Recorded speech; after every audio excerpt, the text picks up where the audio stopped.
Hello बच्चों, let's read this question. If a is equal to 1 upon 5 factorial 6 factorial 7 factorial matrix 5 factorial 6 factorial 7 factorial 6 factorial 7 factorial 8 factorial 7 factorial 8 factorial 9 factorial, then determinant of adjoint 2a is equal to. तो यहाँ पे हमें इसका value बताना है. Determinant of adjoint 2a start कर लेते हैं हमारे की कॉन्सेप्ट से.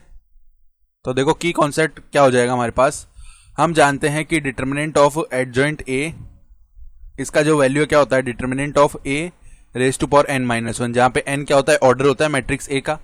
अब जो a पहले लिखा हुआ है वो देखो क्या है, 1 अपॉन में 5 फैक्टोरियल मल्टीप्लाई में 6 फैक्टोरियल मल्टीप्लाई में 7 फैक्टोरियल, और इसके मल्टीप्लाई में मैट्रिक्स कितनी है, 5 factorial 6 factorial 7 factorial 6 factorial 7 factorial 8 factorial 7 factorial 8 factorial 9 factorial. ठीक है, तो हम क्या करते हैं, सबसे पहले यहाँ पे डिटर्मिनेंट लिख लेते हैं. डिटर्मिनेंट ऑफ a निकालते हैं तो क्या आ जाएगा, 1 अपॉन में 5 फैक्टोरियल 6 फैक्टोरियल 7 फैक्टोरियल, ये तो एज इट इज रहा. ठीक है, और यहाँ पे डिटर्मिनेंट लग जाएगा किसका, 5 factorial 6 factorial 7 factorial 6 factorial 7 factorial 8 factorial 7 factorial 8 factorial 9 factorial. तो फर्दर देखो ऐसा करने पे क्या होगा, यहाँ पे 1 अपॉन 5 फैक्टोरियल 6 फैक्टोरियल 7 फैक्टोरियल, ये तो एज इट इज है. तो 5 फैक्टोरियल 6 फैक्टोरियल 7 फैक्टोरियल. अब जो फर्स्ट रो है उसमें से हम 5 फैक्टोरियल बाहर निकाल रहे हैं, तो 5 फैक्टोरियल बाहर निकाला. सेकेंड रो में से हम 6 फैक्टोरियल बाहर निकालेंगे. थर्ड रो में से हम 7 फैक्टोरियल बाहर निकालेंगे. तो ऐसा करने पे देखो डिटर्मिनेंट में क्या बच जाएगा, 5 फैक्टोरियल अपॉन में 5 फैक्टोरियल 1 हो गया. फिर देखो 6 फैक्टोरियल अपॉन 5 फैक्टोरियल बचेगा, तो देखो 6 फैक्टोरियल अपॉन में 5 फैक्टोरियल इधर लिखे हम, तो ये क्या आएगा, 6 फैक्टोरियल को 6 मल्टीप्लाई में 5 फैक्टोरियल लिख सकते हैं अपॉन में 5 फैक्टोरियल. इवेंचुअली ये वैल्यू 6 के इक्वल आ गई, तो यहाँ पे 6 आ जाएगा. देन 7 फैक्टोरियल अपॉन में 5 फैक्टोरियल की बात कर लें तो ये किसके इक्वल आएगा, 7 मल्टीप्लाई में 6 मल्टीप्लाई में 5 फैक्टोरियल अपॉन में 5 फैक्टोरियल, तो ये 42 के इक्वल आ गया. यहाँ पे 42 आ जाएगा. इसी तरीके से सेकेंड रो में से 6 फैक्टोरियल निकाला तो यहाँ पे 1.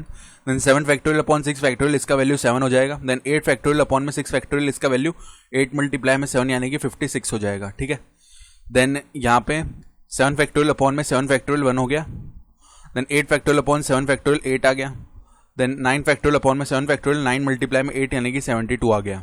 ठीक है, तो यहाँ से ये कंप्लीट टर्म्स आपस में डिवाइड हो जाएंगे, यानी डिटर्मिनेंट ऑफ a जो है वो क्या बचा. अब यहाँ पर हम ऑपरेशन लगाते हैं. कुछ क्या करते हैं, R3 को किस तरीके से चेंज करेंगे, पहले R3 को हमने चेंज कर दिया कि R3 माइनस में R2. ठीक है, और साथ ही साथ हम और किसको चेंज करेंगे, यहाँ पे R2 को भी चेंज कर देंगे. R2 को इस तरीके से चेंज कर दिया कि R2 माइनस में R1. तो देखो यहाँ पे फर्स्ट रो तो एज इट इज रही, अब 1 6 42. सेकेंड रो जो है वो चेंज हो गई, कैसे, सेकेंड रो माइनस में फर्स्ट रो, तो 1 माइनस 1 0 हो गया, 7 माइनस 6 1 हो गया. देन 56 माइनस में 42, ये जो वैल्यू है ये कितना आ जाएगा हमारे पास में, 14. ठीक है, देन R3 माइनस में R2 करना है ना, तो 1 माइनस 1 0 हो गया, इधर 8 माइनस 7 1 हो जाएगा.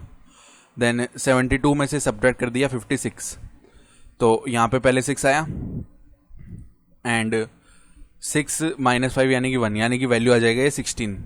अब इसको एक्सपेंड कर लेते हैं फर्स्ट कॉलम के अबाउट. ठीक है, तो 1 आ जाएगा और यहाँ पे 16 माइनस में 14 आ जाएगा. बाकी देखो नेक्स्ट वैल्यूज तो 0 है, तो आगे तो 0 ही बनने वाला है, यानी कि ये हो गया 2. तो डिटर्मिनेंट ऑफ a आ चुका है 2. तो अब देखो फर्दर हम क्या बोल सकते हैं, हमें क्या निकालना है, डिटर्मिनेंट ऑफ एडजॉइंट 2a. तो हम जानते हैं एडजॉइंट ऑफ समथिंग कितना होता है, डिटर्मिनेंट ऑफ उसका raise to power n-1.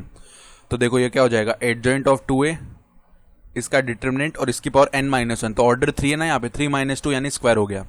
Further adjoint of 2a लिखा हुआ है, तो 2a का डिटर्मिनेंट और उसका स्क्वायर और पावर ऑलरेडी 2 है, तो ये पावर 4 बन जाएगी. ठीक है, तो अब देखो यहाँ से हम ये भी जानते हैं कि डिटर्मिनेंट ऑफ ka अगर ऐसे लिखा हुआ होता है, ठीक है, और हम अगर बाहर निकालना चाहते हैं तो k raise to power n के फॉर्म में बाहर आ जाता है, और डिटर्मिनेंट ऑफ a.